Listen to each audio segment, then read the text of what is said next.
Smart precincts. Why are these important?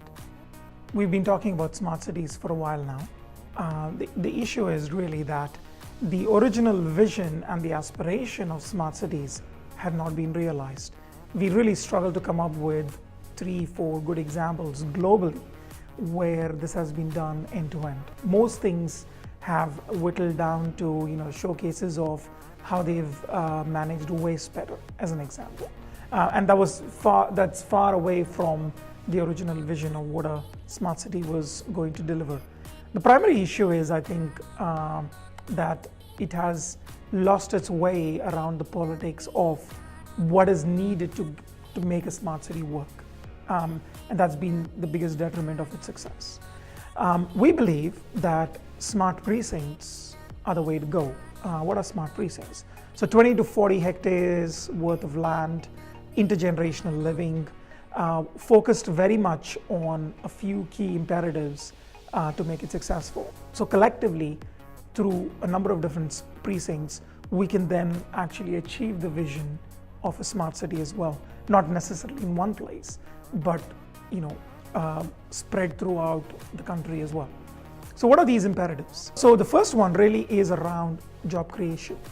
How do we use the rural economies, the connectivity that is available through things like NBN, and really jumpstart these economies and use the universities in the locations to make it effective, so that there's a learning loop between folks going to universities and then going to work close by rather than needing to travel into a bigger city, which then creates issues of its own. The second imperative is around sustainability. There's a big movement around managing what's happening around us. So all of us have been part of or heard of the plastic bag furrow.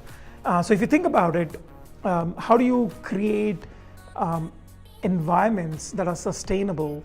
To some extent, how do you tap into that excess energy that is being created through batteries on location, solar power, wind power, hydroelectricity, etc., and manage that growing energy crisis, especially around the cost of energy as well. That's the second imperative. The third imperative is also around leveraging infrastructure and creating infrastructure in economies that are away from the central city, right? So how do you create this hub and spoke model so that it's creating this concept around wellness for the individual, because I don't have to travel to a big city to work, or I don't have to travel 90 minutes to work, back and forth from work, etc.